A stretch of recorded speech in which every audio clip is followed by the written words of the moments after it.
está constituido por personas que trabajan en el conocimiento de sí mismas y en la búsqueda de la libertad interior que entrega la expansión de la conciencia en pos de una relación cada vez más armónica consigo mismas, la sociedad y el mundo que nos rodea. Este trabajo se realiza en la vida diaria con herramientas tales como la meditación, la reflexión y el estudio de enseñanzas que forman parte de la tradición espiritual de la humanidad, buscando valores que ayuden a expandir la capacidad de amar.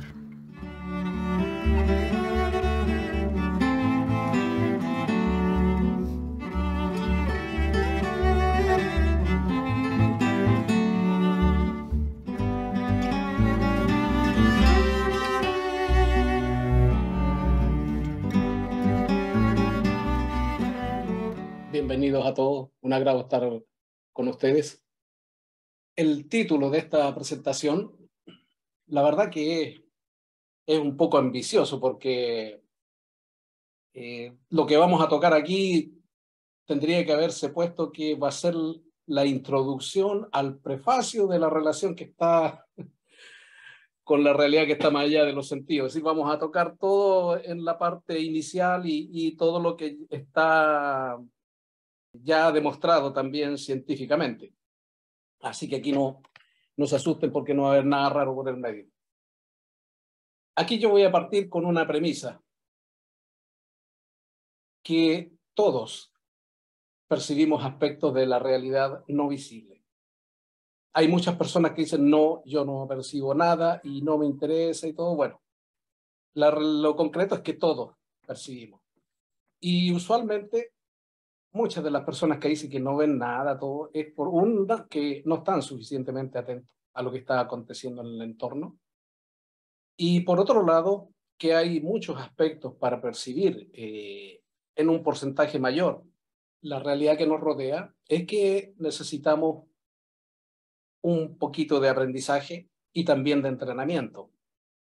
Una característica fundamental de algunos aspectos relacionados con lo que está más allá de los sentidos es que se dan en tiempos que son segundos, a veces décimas, centésimas, milésimas de segundo. Se dan experiencias completas en un instante, pero muy cortito. Y el hecho de que uno en ese momento no se dé cuenta, no lo perciba, no quiere decir que el organismo, el ser, lo percibió. Porque después, muchos años después, suele aparecer esa escena y ahí uno toma conciencia de lo que vio y percibió en ese instante. Porque quedó registrado en nuestro ser. Entonces, para empezar, vamos a ver un tema que ya es técnico, y es que no todos nosotros percibimos exactamente lo mismo. Cada persona, si bien oye, su espectro visual no está 100% calzado y coincidente con el espectro visual que percibe otra persona, y lo mismo en el espectro auditivo. Ambos oímos, ambos vemos, pero seguramente estamos percibiendo con matices diferentes. Por ejemplo, el espectro visible, que está entre el infrarrojo y el ultravioleta, nosotros no vemos más allá, no vemos los rayos ultravioleta, no vemos los rayos infrarrojos, pero sí hay algunas especies de animales que sí los ven. Por ejemplo, hay serpientes que tienen visión infrarroja. Entonces ellos detectan las fuentes donde hay una diferencia de temperatura. No necesitan ver, no necesitan, es decir, una serpiente puede detectar que hay una persona, un animal, detrás de una roca. Para nosotros eso sería invisible, no lo vemos. Pero él sabe exactamente que detrás hay por la onda de calor que está emitiendo el animal y él lo está percibiendo. Hay otros tipos de percepciones, por ejemplo, el olfato. Los tiburones tienen una cualidad de lo que se suele decir usualmente, que pueden percibir una gota de sangre en un océano a varios kilómetros, porque tienen su sentido del olfato muy, muy desarrollado. Entonces, si bien todos nosotros estamos, nuestro rango visual está dentro del espectro entre el infrarrojo y el ultravioleta, y no todos tenemos primero la misma amplitud. Hay personas que tienen un rango de visión que es bastante acotado. O sea, incluso dentro del espectro visible hay hay frecuencias que no las ven. Y lo mismo en el espectro auditivo. El espectro auditivo, la teoría es que el ser humano percibe las frecuencias que están entre los 20 ciclos y los 20.000 ciclos por segundo. Pero nosotros sabemos, los perros, por ejemplo, ellos perciben los ultrasonidos, a tal punto que hay instrumentos, incluso hay silbatos, todo, que el ser humano no los escucha, pero los perros sí. Y lo mismo sucede con las personas. Es decir, algunos tenemos limitaciones en nuestra percepción acústica hacia las frecuencias altas, uso de las frecuencias bajas, y otros en cuanto a la amplitud, es decir, la gama de frecuencias que son capaces de percibir es muy reducida. Entonces, eso ya de partida nos está dando una visión de que la realidad que estoy percibiendo yo, a lo mejor el evento es el mismo, pero lo estoy viendo con un matiz que es diferente. Por ejemplo, podemos haber dos personas que estamos mirando una puesta de sol y sintiendo cómo suenan las olas del mar, pero resulta que yo lo voy a estar viendo a lo mejor en una tonalidad rojiza y otro señor lo está viendo a lo mejor en una tonalidad anaranjada y otro a lo mejor una tonalidad amarilla. Y ambos estamos viendo lo mismo. Y lo mismo, el sonido de las olas, a lo mejor hay frecuencias que yo no las voy a percibir, no me voy a dar cuenta que hay algunos sonidos adicionales a las olas. Entonces, de ahí a querer decir que cada uno diga, no, esa es la realidad y es absoluta, ya aquí se nos desmorona un poco. Ninguno está viendo lo mismo que otro. Ahora, nuestro sistema de percepción está diseñado para funcionar en un ambiente muy definido y muy limitado. Vamos a ir viendo esto. Por ejemplo, veamos qué sucede con el sonido. La velocidad del sonido en el aire son más o menos 340 metros por segundo. Pero en el agua, el mismo sonido se desplaza a una velocidad de 1.600 metros por segundo, o sea, 4,5 veces más veloz. Y en los metales es un poco más lento la transmisión del sonido que en el agua. Entonces, ¿qué es lo que da como resultado esto? Que nuestro sistema de referencia y de posicionamiento para señales acústicas, por ejemplo, si uno va cruzando un camino y nos tocan la bocina de un auto, y nosotros miramos automáticamente en el sentido en la dirección donde se produjo el sonido.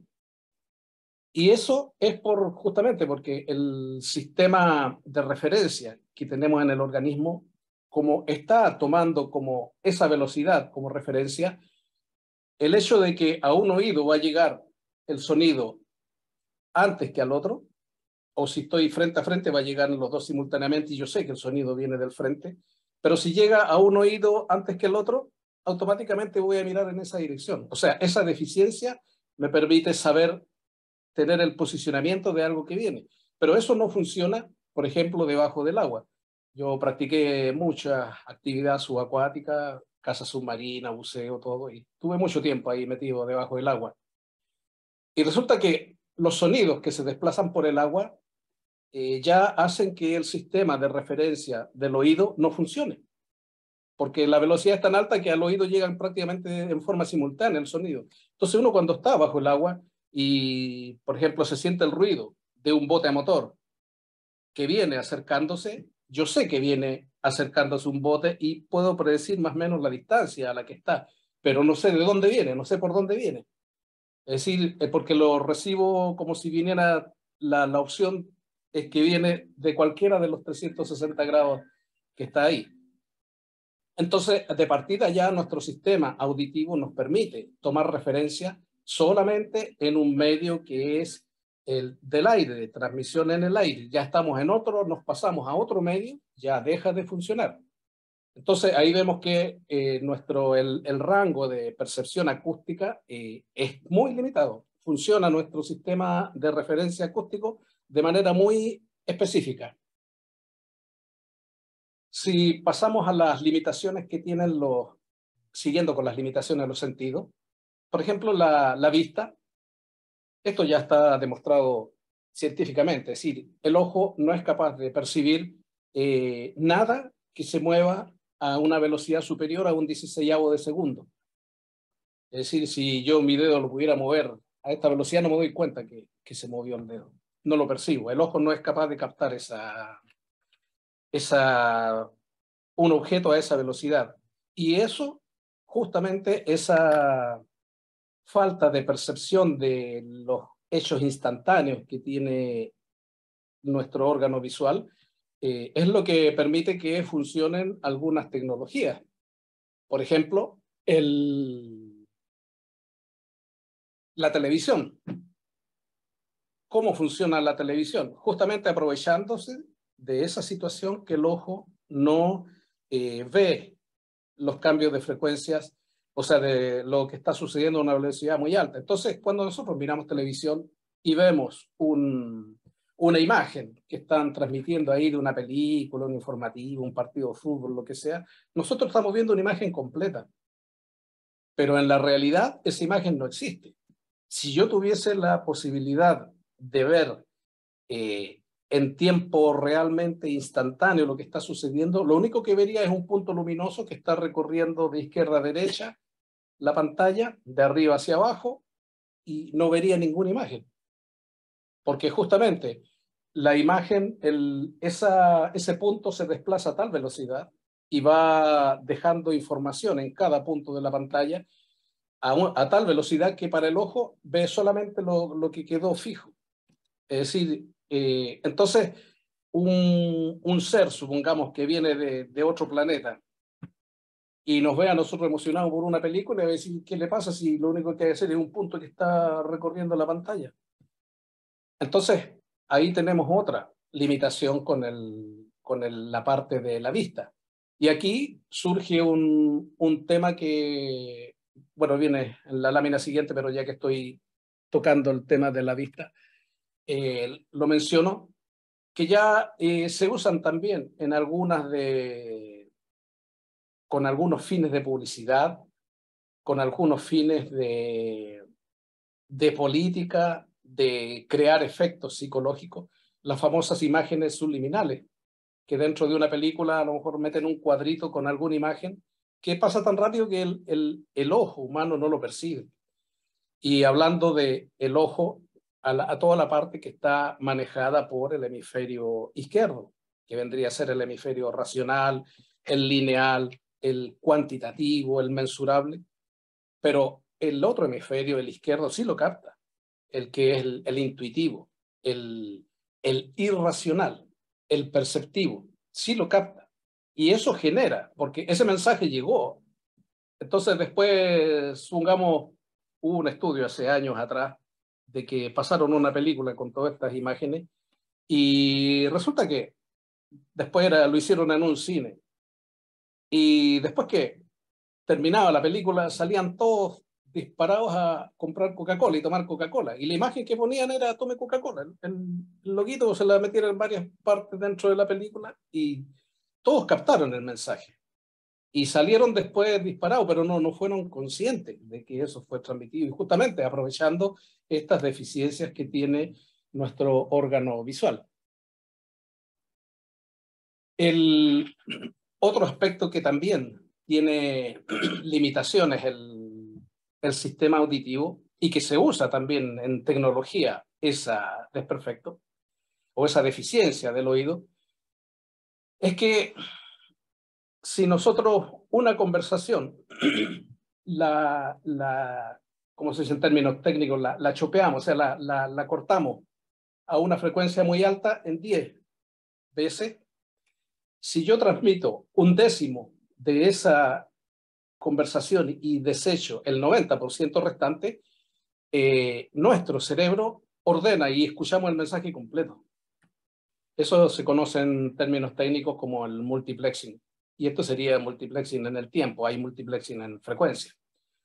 Entonces, ¿qué pasa en eso? Que alguien que maneje esta situación, tal como ocurre con las imágenes subliminales, se pueden meter mensajes subliminales en una conversación que uno está rendiendo por celular. Si alguien va tomando e insertando en una fracción de segundo un pequeño mensaje, nuestro hemisferio derecho está escuchando el otro, está viendo la otra parte que está llegando a través de esa comunicación. Entonces, aparte de esto, de lo que hemos mencionado solamente con estas dos deficiencias de la parte visual y la parte auditiva, ahí vemos muchos factores a través de los cuales la misma realidad que está ante nosotros nos está engañando. No es que haya alguien detrás, sino que la misma realidad nos está engañando. Nosotros no somos capaces de percibirla. Después tenemos otra limitación que tienen los sentidos, es que no estamos preparados como seres humanos, como estructura humana orgánica, para percibir los cambios que se dan con lentitud. Los cambios que son lentos, graduales, no los percibimos. Nosotros percibimos, sí, lo que son cambios bruscos. Entonces, por ejemplo, si estamos en una habitación, todo empieza a subir la temperatura, no nos damos cuenta. Hasta que, claro, llega un minuto en que ya uno empieza a sudar, se empieza a sentir incómodo y ahí, pero a lo mejor ya el cambio de temperatura ya han pasado 10, 15 grados. De hecho, de ahí sale la famosa parábola de la rana hervida, es decir, que si yo pongo una rana en una olla con agua fría y la pongo al fuego y se empieza a calentar lento, la rana no se da cuenta y no quiere salir de ahí, hasta el momento en que ya es tarde. Con los olores, tampoco somos capaces de percibir cambios de olores que son graduales. Sí, percibimos cuando son violentos. Por ejemplo, un tema muy conocido en Chile y sobre todo en periodo de invierno y en la zona sur, la gente que fallece por monóxido de carbono con los famosos braseros. No se dan cuenta que empezó el ambiente a contaminarse y como es tan gradual, literalmente se van. Otra forma en que nosotros nos damos cuenta de que no hemos percibido el cambio que se ha producido en los olores, por ejemplo, es cuando estamos en un salón, en una sala y no hay muy buena ventilación y uno por algún motivo tiene que salir. Primero cuando sale dice, hay otro olor, está fresco acá, y después cuando vuelve a entrar dice, el olor que hay acá adentro. Pero cuando uno está ahí no se dio cuenta, lo recibió y sigue funcionando totalmente. Con los sabores ocurre lo mismo. Es decir, si una comida está excesivamente salada, nosotros lo vamos a percibir de inmediato. Pero si tiene el tenor de sal con el que estoy habituado a comer y gradualmente alguien le va echando vez por vez un poquito más de sal, finalmente voy a estar comiendo una comida excesivamente salada, pero yo no voy a dar cuenta. Otro que viene de fuera sí se va a dar cuenta que esto está salado. Pero como fue ese cambio gradual, tampoco. Con la luminosidad ocurre lo mismo. ¿Cuántas veces nos ha pasado que estamos haciendo alguna actividad afuera y de pronto empezamos en la tarde, media tarde a trabajar y no nos damos cuenta y de pronto tomamos conciencia y está oscureciendo, ya casi no veo. No nos dimos cuenta de que fue disminuyendo gradualmente la luminosidad. Entonces, ahí tenemos otro tema que también nos lleva a prestarle atención a que nuestros sentidos son limitados en el sentido de que las variaciones bruscas, o sea, lentas, no las percibimos. Percibimos solamente los que son variaciones bruscas. Entonces, vamos a ver otros aspectos acá que están ya relacionados con lo que está aconteciendo. Y como mencionaba al comienzo, muchas de algunas percepciones que no somos capaces de ver es porque se dan a una velocidad muy más rápida de lo que somos capaces de procesar. Y de procesar con el hemisferio izquierdo. El hemisferio derecho va captando, pero habitualmente no tiene, a menos que uno haya hecho un entrenamiento en ese sentido, no tiene forma de hacerse notar. Por ejemplo, en los textos estos de Don Juan, las enseñanzas de Don Juan, que se difundieron mucho en la década de los 70, ahí Don Juan tenía una frase ahí que era atrapar el centímetro cúbico de suerte, es decir, atrapar ese instante que pasa en el minuto y tomarlo, porque eso ya no se repite. Si se pasó, se pasó, no hay vuelta atrás. Yo no puedo darme cuenta después que, eso lo dejé pasar, lo repito nuevamente. No hay repetición. Siguiendo con las limitaciones que tienen nuestros sentidos y ahora ya asociándolo con cómo actúa nuestro hemisferio izquierdo, todo nuestro sistema cognitivo nos lleva justamente a asociarlo a algo que conocemos y principalmente a darle características antropomorfas. Es decir, todos tratamos de asociarlo a una forma humana.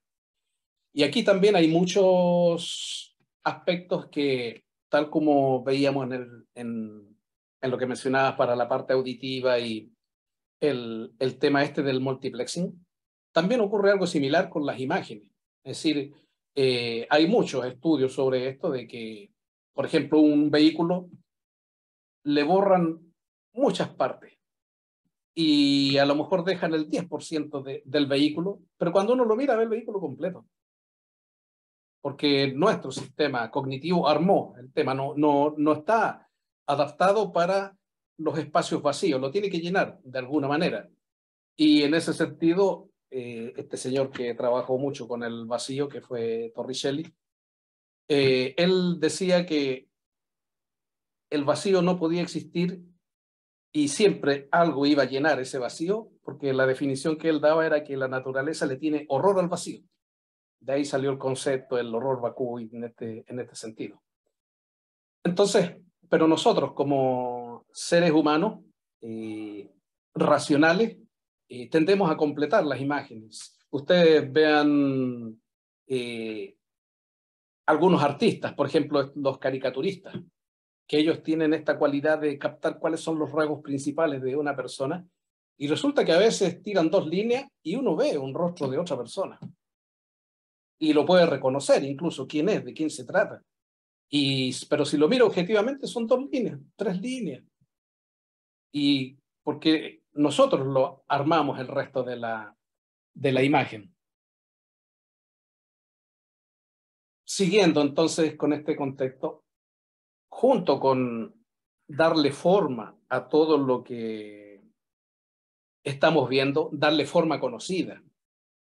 Si, como mencionaba anteriormente, muchas veces cuando miramos al cielo y vemos una nube, intentamos esa forma asociarla a algo que conocemos. Vamos a ver un animal, vamos a ver un rostro de una persona, algo, pero nos resulta muy difícil verla y admirarla así como nube, nomás, sin forma. Tenemos que darle alguna asociación. Y ya lo último que dice, parece una mota de algodón. Ya, y ahí uno se queda tranquilo, la mente, el lado izquierdo se quedó tranquilo, ya no molesta más. Es lo mismo que cuando nosotros miramos un árbol, es muy difícil que le prestemos atención a los espacios vacíos entre las ramas y entre las hojas. Nosotros de inmediatamente enfocamos el tronco, las ramas, las hojas, lo concreto, pero no somos conscientes de las formas que se generan entre los espacios de luz que quedan en el árbol. Y a veces también ahí hay muchos mensajes en esa forma. En el tema de la música es muy conocido, y eso Carlos Alberto lo debe conocer bien, que tienen tanta importancia los espacios de sonido como los espacios de silencio. Pero nosotros siempre apuntamos a captar solamente el sonido y dejamos de lado el silencio. Entonces, un punto acá, que ya vamos llegando a las conclusiones, es que el hecho de que no percibamos una parte de la realidad no significa que eso no sucedió. Y no significa que nosotros no lo percibimos. Nuestro ser lo percibió el hemisferio izquierdo. Pero no tiene, a menos que hayamos hecho un trabajo deliberado, el hemisferio derecho, perdón, no tiene los canales activados para hacernos notar eso. Entonces queda ahí escondido. Pero en algún minuto sale. Más tarde, más temprano, a veces muchos años después, aparece eso que en un minuto dado se nos pasó y uno dice, uy, si eso estaba ahí, lo vi. Ahí recién se toma conciencia de algo que estuvo ante mí. Y porque todo eso va quedando registrado en nuestro subconsciente. Para los que practicamos algunos ejercicios de tipo espiritual, por ejemplo, cuando se hace bien el examen retrospectivo, en ese momento se puede tomar conciencia de cosas que sucedieron en el día de las que no fuimos conscientes. Y acá, bueno, una frase muy conocida ahí sobre la definición de la intuición, que dice que justamente es el conocimiento cierto e instantáneo. Es que yo lo sé, no tengo idea cómo, pero lo sé. Y eso lo sé en un instante. Muchas veces, a veces nosotros hemos percibido eso porque estamos en algo y tenemos esa percepción, ese sentir de que hay algo que está pasando. No sabemos definirlo todo. Nuestro ser está captando eso, pero no tenemos todavía los canales, los transductores desarrollados para poder comprender de qué se trata. Aquí hay esta es una revista científica que publica una universidad alemana, una universidad de Kassel, y allá hicieron una experiencia que de hecho está publicado dentro de los anales de la ciencia, y que es justamente la medición que ellos hicieron de los fotones que irradian desde la altura del corazón de una persona que está en meditación, haciendo meditación. Y acá en el abstract que ponen dice que una persona que está en esas condiciones de meditación, de serenidad, todo, irradia más o menos 100.000 fotones por segundo, contra 20 que irradia una persona que no está meditando.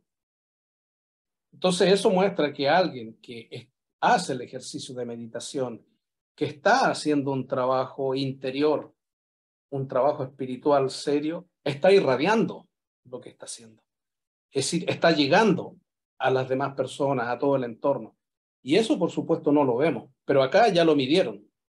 Y esto, ¿qué sucede? Que al ser publicado en una revista científica, está toda la metodología que se usó, todo el equipamiento, las condiciones en las cuales se hizo la experiencia, y eso lleva a que cualquier investigador que pueda reproducir esas mismas condiciones va a obtener un resultado similar.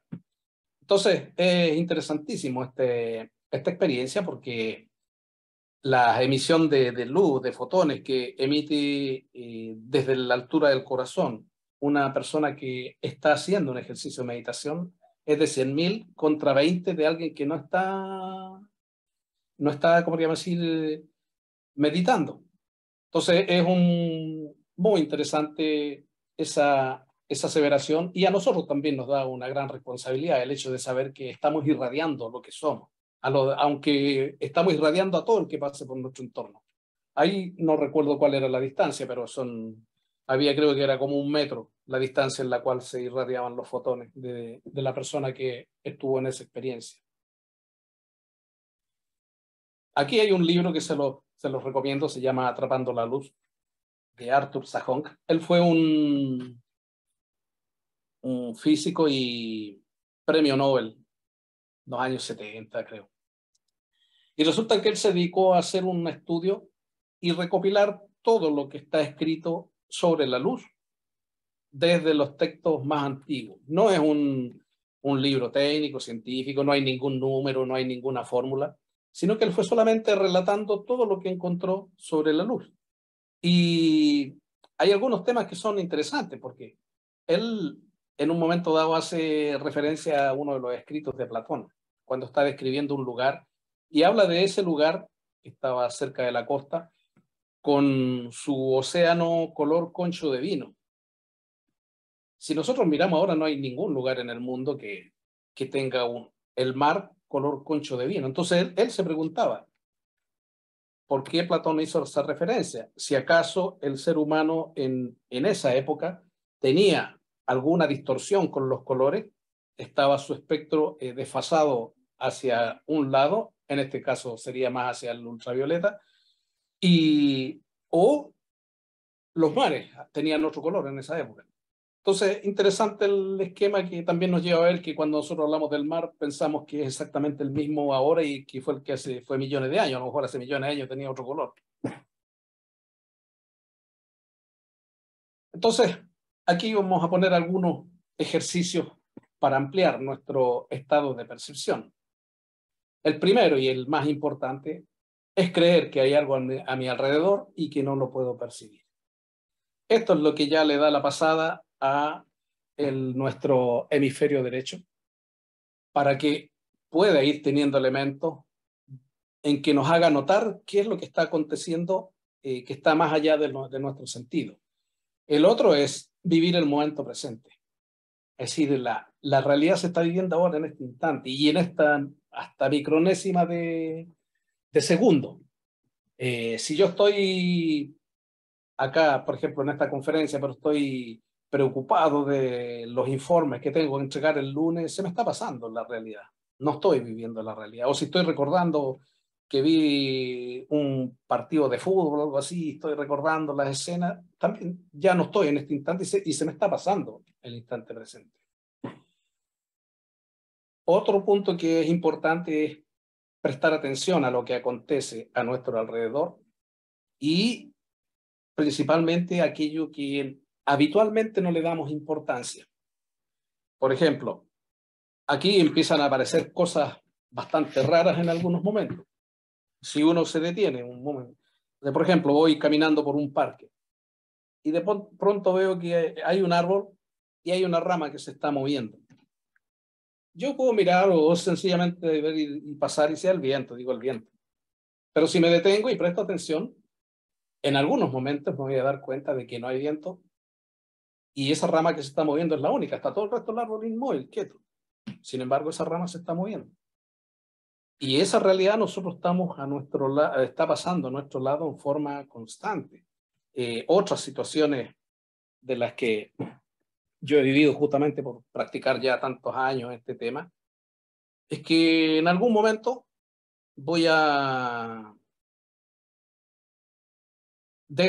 supongamos, voy a la cocina y dejo un plato con algo, después voy y el plato no está.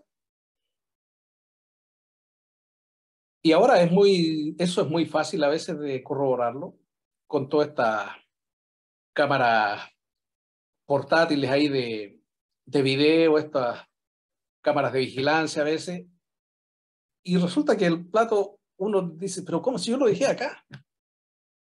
Y después, bueno, me habré confundido, y ya uno le echa el desvío, y se termina en realidad quien está echando el desvío todo esto es el hemisferio izquierdo. Pero después en algunos minutos uno realmente toma conciencia de que el plato lo dejó ahí y algo lo movió. Entonces, cuando nosotros no estamos abiertos a eso, esa realidad se nos pasa. ¿Cuál es otro tema? De que nosotros siempre que queremos mirar algo y queremos ver todo, enfocamos nuestro rostro hacia el frente, donde se supone que está lo que queremos ver.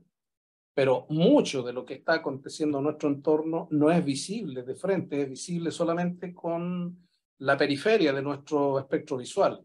El rabillo del ojo hacia la parte de arriba o abajo, pero a veces estamos viendo algo que se mueve al costado, miramos y no hay nada. Volvemos a mirar hacia el frente y volvemos a percibir que hay algo al costado, pues de frente no hay nada.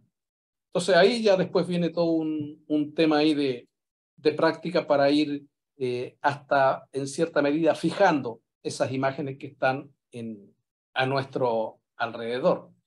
Entonces, aquí hay muchos temas que son de detener la mente racional, la mente lineal, captar lo que está aconteciendo, a lo mejor no voy a ver nada, y hacer silencio. Las respuestas llegan solas más tarde o más temprano. Acá puse una frase de Deepak Chopra que dice, la vida te da un montón de tiempo para hacer lo que quieras si te quedas en el momento presente. Y yo le hice unos ajustes a esta misma frase. Y que en realidad la realidad se expande enormemente si prestas atención al momento presente. Faltó ponerle ahí abajo yo para que quede más definido la leyenda, pero el prestar atención al momento presente expande nuestra percepción de lo que está aconteciendo. Y eso no es fácil, porque si ustedes miran, nosotros estamos habituados a estar proyectados en el tiempo. Estamos en el futuro, en el pasado, y estamos moviéndonos en la línea temporal, pero 100% en el momento presente son muy pocos los instantes en los que nos quedamos ahí. Ahora, todas estas limitaciones perceptuales que tenemos, hay una parte que son naturales, pero hay otra parte que son aprendidas. Y nosotros eso somos formados en ese sistema prácticamente desde que nacimos. Porque cuando un niño es pequeño, supongamos 2, 3 años, y él habla de que ve cosas, ve que tiene un amigo ahí que está en el jardín, y claro, va el papá, no hay nadie, y empieza desde muy temprano a machacarle, no, no hay nadie, no existe, no, no hay nadie, no existe. Y el niño en muy poco tiempo ya se convence de que no hay nada y que eso que él está viendo no existe. Y eso lleva a que su sentido de percepción ya holística se vaya bloqueando, se vaya atrofiando y quede solamente lo que es concreto, material, mensurable. Yo recuerdo mi hijo cuando estaba muy pequeño, como a él nunca le dijimos nada de que algo no existe y al contrario lo estimulábamos a que contara lo que veía. A veces yo estaba sentado al lado de él y estaba jugando en el suelo con su juguete y de pronto me decía, papá, hay un señor que está caminando aquí a mi alrededor. Yo le decía, ¿y qué está haciendo? Nada, está caminando solamente. ¿Y te da miedo, no? No, no, está solamente caminando aquí alrededor mío. Y eso hizo que él, hasta el día de hoy, tenga una capacidad de percepción de situaciones que no son visibles para todo el mundo. Porque a él nunca se le bloqueó ese principio. Entonces, si nosotros vemos a veces un bebé que ya desde que abre los ojos y comienza a ver algo, está en su cama, no se puede mover, nada, pero a veces está mirando un rincón de la habitación o mirando fijo un lado y se sonríe y ve como si uno le sigue el movimiento a los ojos, él está mirando algo que se mueve, algo que le está haciendo, a lo mejor algo porque él se sonríe en algunos minutos en lo que está viendo. Nosotros no vemos nada, pero él sí. Y de hecho los niños cuando nacen todavía tienen una conexión muy fuerte con otros planos. Aquí en la Tierra, podríamos decir, ellos están muy desvalidos, pero tienen conexión con otras formas de la realidad. Esta lámina que está acá son los famosos estereogramas, que me imagino que usted en algún minuto lo ha visto, que si uno lo mira ve un zafarrancho de colores, pintura, sin forma, todo. Pero si uno presta atención y consigue captar la técnica para ver lo que realmente hay, aparece en un minuto dado, de ver algo plano, aparece una imagen tridimensional. Y con fondo, una figura, y a veces son más de una figura, y más todavía, esa figura es tridimensional porque si uno se mueve manteniendo el foco en la figura, va quedando una cosa atrás de otra. Entonces, esta es otra, ¿cómo le llamo así? Demostración acorde a lo que estamos viendo en esta presentación, de que no somos capaces de ver a veces lo concreto que está ante nuestros ojos. Aquí hay otra imagen, hay muchísimas de estas que uno las puede ver. Y al comienzo no es fácil porque hay que justamente empezar a poner los ojos, mirar en lo posible con un ojo en cada dirección o mirar desenfocado hasta que se aprende la técnica para poder ver y después, claro, uno las ve de un instante, pero de estar ver algo plano aparece una figura que está en un fondo. Ese es el tema que tenía para comentarles ahora.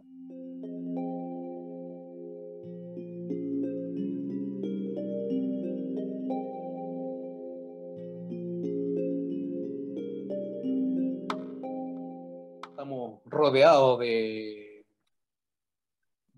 vibraciones de distintas frecuencias. El espectro electromagnético que llega hasta nosotros es infinito, o sea, hasta frecuencias muy altas, pero no son perceptibles para nosotros, salvo que tengamos algún instrumento que lo pueda detectar y traducir. Pero no solamente las vibraciones electromagnéticas, en este caso, que son producidas acá en la Tierra como consecuencia de las tecnologías que ha desarrollado el hombre. Estamos rodeados de un espectro electromagnético que viene del espacio. Por ejemplo, nosotros vemos el Sol pero lo que le prestamos atención al sol casi siempre y más que nada es a la parte lumínica, la parte visible y el efecto de temperatura que genera. Pero el sol está irradiando una energía electromagnética que es invisible para nosotros, es imperceptible, pero está llegando. Y eso ya está muy estudiado porque el sol tiene unos ciclos y hay un pic de emisiones de ondas electromagnéticas que están muy asociados a la actividad de las manchas solares. Y hay un ciclo que es de cada 11 años. Cada 11 años viene un pic de radiación electromagnética, o sea, aumenta la cantidad de radiaciones electromagnéticas que llegan hacia la Tierra y por lo tanto nos llegan a nosotros. Uno de los que estuvo definido, y esto lo predijeron mucho tiempo atrás, tanto los científicos como algunas comunidades antiguas, que uno de estos picos coincidía justo en el 2012, cuando estaban todas las famosas profecías mayas, que el 2012 poco menos que se acababa el mundo.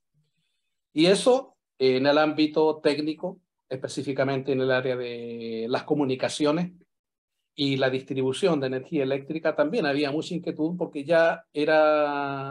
tenían muchas evidencias que el pic que venía en ese año, que era el 2012, iba a ser uno de los más intensos que en muchos siglos habían llegado sobre la Tierra. Entonces, ¿cuál era el primer problema? Que una cantidad muy alta de energía electromagnética que llegue, por ejemplo, interrumpe las comunicaciones por satélite. Porque los satélites, dado que no pueden tener baterías muy pesadas ni nada por el estilo, las señales que emiten son muy débiles.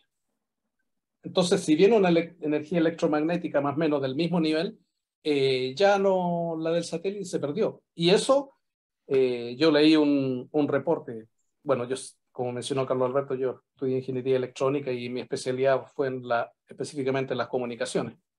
Yo leí un reporte para esa fecha que emitió el Congreso de Estados Unidos, alertando que podía haber una debacle grande por efecto de la radiación electromagnética que iba a llegar del Sol. Entonces, advertían de manera muy dramática, porque primero aconsejaban, si se interrumpe la comunicación por satélite, se acaba, por ejemplo, todo el sistema interbancario electrónico, virtual. Entonces, primera recomendación, tenga en su casa dinero en efectivo.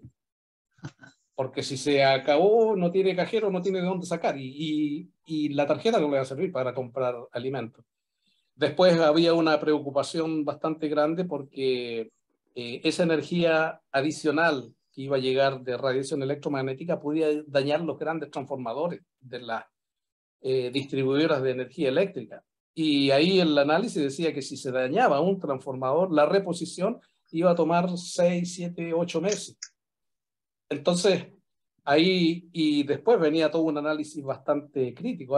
Decía, si se termina la energía eléctrica por un mes, va a venir una mortandad muy grande de personas, porque claro, los hospitales, todos los servicios tienen generadores electrógenos para justamente mantener todos los sistemas eléctricos funcionando. Pero el mismo informe dice, pero no hay ningún sistema electrógeno que tenga combustible acumulado para más de 72 horas. Entonces, si no hay energía eléctrica, todos los depósitos de combustible suelen ser subterráneos, necesitan bombas para sacarlo. Entonces ahí se producía un evento contrario y ahí venía después un análisis que era bastante lógico. ¿Eh? Decía, la primera gran mortandad que va a quedar van a ser todas las personas que están conectadas a máquinas que funcionan con energía eléctrica. Después la segunda gran ola de mortandad que va a haber son todas las personas ancianas que viven en edificios altísimos, los ascensores no van a funcionar y no tienen cómo bajar para proveerse de alimentos. Entonces era muy lógico el análisis, no había nada de, ¿cómo podríamos decir?, truculento, sino que era absolutamente lógico y es lo que podría pasar. Y eso nos lleva a nosotros también a pensar un poquito. Eso, yo desde que leí ese reporte ya siempre mantengo como decimos en Chile, por si las moscas, un poco efectivo en la casa para estar preparado. O sea, entonces No sé si por ahí iba la pregunta de Carlos Alberto.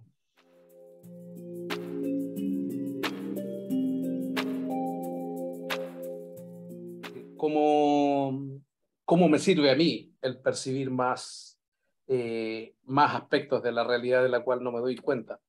Pero también hay otro aspecto.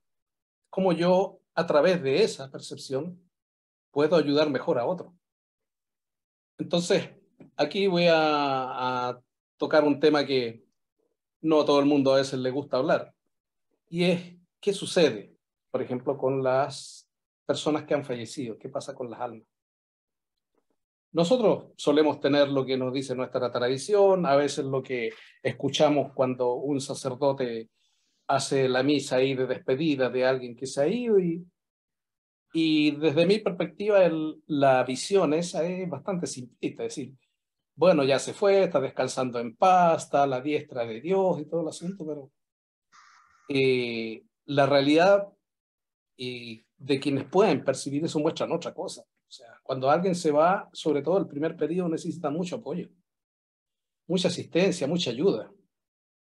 Entonces, yo desde muy pequeño he tenido algunas percepciones en ese sentido ahí, y después he ido trabajando conscientemente. ¿Y qué es lo que permite eso? Que en muchos momentos pueda percibir personas que ya no están en este plano, y a veces son fugaces, pero para mí eso tiene una tarea, es decir, si esa persona se ha acercado a mí porque necesita ayuda, y yo me detengo en lo que esté haciendo y digo una oración por él, que consiga seguir su camino, consiga liberarse de la experiencia en la cual a lo mejor se ha quedado pegado. Acá donde vivo hay un parque frente al condominio, y bueno, en las noches suelo salir con uno de los perros ahí a que haga su paseo. Y con mucha frecuencia veo personas que no son de este plano, y por supuesto, no, eso no se ven de frente, uno la ve ahí de lado, pero está parado ahí al lado. Y me acuerdo que un día salí con mi hijo, que en este momento tiene 15 años, íbamos por uno de los caminos del parque, y de pronto iba mirando hacia abajo, y así con el rabillo del ojo veo que hay una persona delante mía que está parada. Y le digo a mi hijo, hay una persona que está parada ahí adelante. Y él me respondió, sí, yo también lo veo. Pero si uno mira, enfoca, no hay nadie.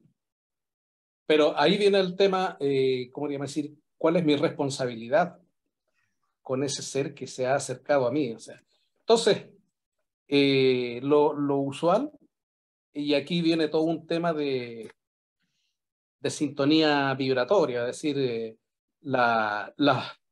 cuando hay una frecuencia que está funcionando en una determinada vibración, suele producirse lo que se conoce técnicamente como un efecto de resonancia. Así que todas las frecuencias que estén en ese entorno van a empezar a hacerse notar, porque están en la misma nota.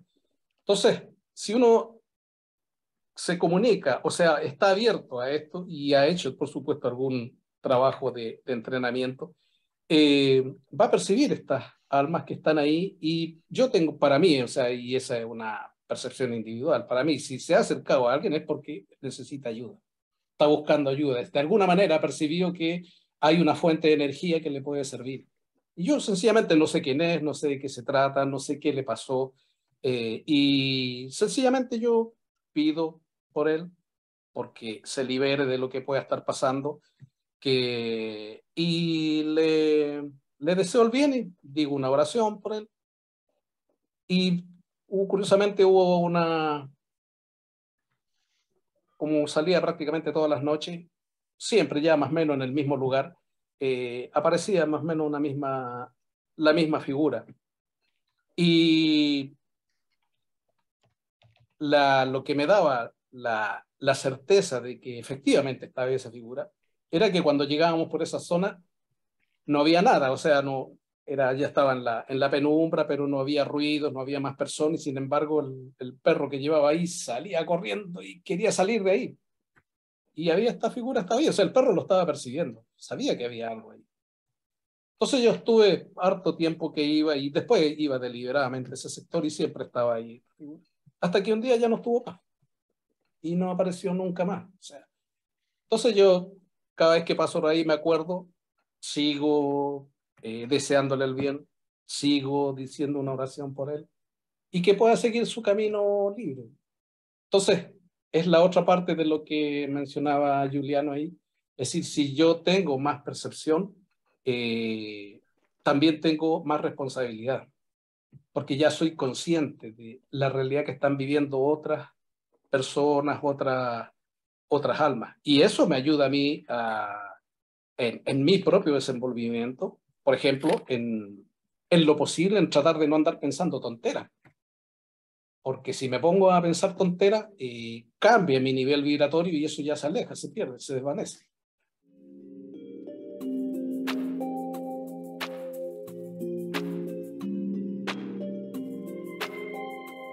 ¿Cuál es el proceso racional que nosotros usamos para todo? Es decir, que pasa la vista, tenemos que definir qué vamos a hacer, todo.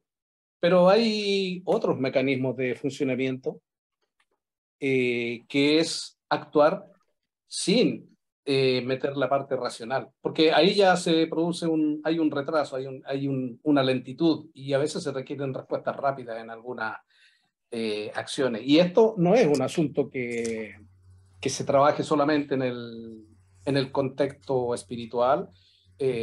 Hace muchos años atrás leí un reportaje que emitió una periodista que fue a entrevistar cómo eran las actividades en una escuela de seguridad, donde entrenaban a los choferes y los guardaespaldas de los altos mandatarios, de los presidentes, los países, todo eso. Entonces, bueno, ella fue a hacer la entrevista y el señor que la iba a guiar le dijo, mire, lo mejor va a ser acá que hagamos experiencias prácticas. Y bueno, ellos tenían un campo muy grande preparado donde tenían autopistas, carreteras, todo dentro de su propiedad. Y le dijeron a la periodista, usted maneje la camioneta y tome esa ruta. Bueno, de pronto dice la periodista que sin saber dónde, cómo, llegó otro vehículo a su lado, bajaron una ventanilla y tiraron balas ahí de estas de pintura. Entonces dice yo, sin darme cuenta de dónde salió el otro vehículo, había 3 impactos de bala que estaban a la altura de mi cabeza. Era pintura, pero como iba con el vidrio cerrado, pero dices, ya ahí yo me hubiera terminado si hubiese sido real. Pero yo nunca vi el otro vehículo. Bueno, después este señor le dice, ya, siga de frente y aumenta la velocidad. Y en una curva dice que hay vehículos atravesados y personas armadas abajo. Y el instructor le dice, no piense, no piense, mire solamente por dónde está la salida y no disminuya la velocidad, al contrario, acelere. Y bueno, lo que dice esta periodista y que después quedó asombrada y no sabe cómo funcionó el tema, que aceleró, vio un espacio por donde podía haber pasado con su camioneta y pasó. Ella dice, nunca supe cómo las manos hicieron todo lo que tuvieron que hacer, pero pasé por el lugar. Entonces, es un tema que a veces para algunas situaciones nosotros necesitamos dejar atrás la parte racional, dejar que funcione ¿cómo se llama? El cuerpo solo, porque tiene muchos elementos que a veces la parte racional los bloquea y lo hace que sea más lento su respuesta, su funcionamiento y como decía un chiste por ahí, ese milisegundo de retraso es el milisegundo fatal.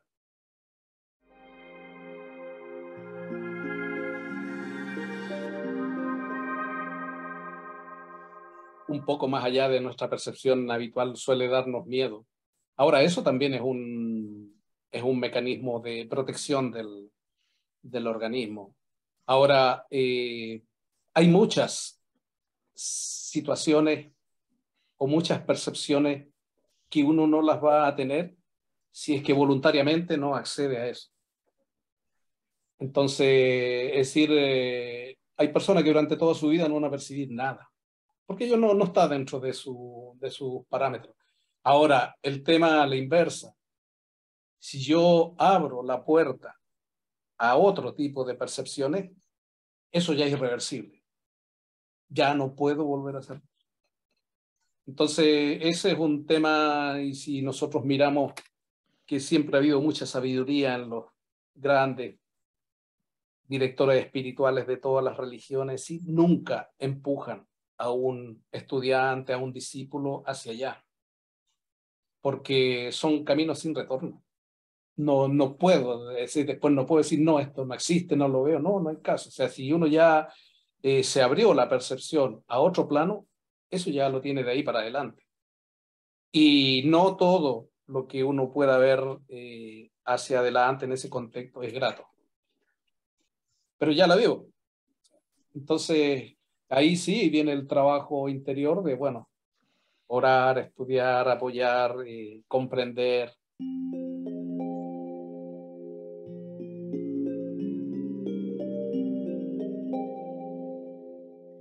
Bueno, la síntesis es que en nuestro entorno hay una realidad no percibida que yo me atrevería a decir es mucho más amplia de lo que somos capaces de percibir. Pero tenemos opciones de ampliar nuestro rango de percepción solamente con técnicas muy básicas y en el sentido, por lo menos, en lo que a mí me anima a trabajar en esa beta es ser de ayuda, ser de apoyo a personas que a veces están, necesitan un auxilio energético, ¿sí? Algo que las haga salir de su estado. La psicología ha avanzado mucho en ese contexto. Está exponiendo todo lo que es, lo que le está pasando, lo que está sintiendo, si tiene alguna aflicción. En el ámbito perceptual mencionaba yo de que, pues yo tengo una certeza que esto, como decía alguien por ahí, no lo puedo demostrar, pero para mí es una certeza. Si alguien se acerca a mí es porque encuentra que hay alguna vibración que lo puede apoyar. Entonces, a mí me interesa la otra parte, o sea, percibir de antemano algún muchacho que tenga alguna necesidad, alguna dificultad, que pueda ser acompañado, guiado y hacerlo, podríamos decir, que él sepa todo lo de valor que hay en él, porque muchas de las personas que se suicidan es porque ya de sí mismos tienen una percepción muy negativa. Y para eso el medio contribuye muchísimo. O sea, es el medio fundamentalmente el que los va señalando, cuestionando, sin mencionar el famoso bullying. Así que eso es el resumen y el cierre. Lo demás será para otro capítulo. Como decía Nicanor Parra, y lo demás es lo de menos. Muy bien, ha llegado el momento de despedirnos. Queremos agradecer en primer lugar a nuestros expositores por su hermosa conferencia, a todos ustedes por su interés y valiosas preguntas, y muy en particular a quienes se unen a estos encuentros por primera vez. Deseamos dejarles cordialmente invitados a nuestro próximo encuentro y por favor no olviden de compartir e invitar a sus familiares y amigos. Tengan todos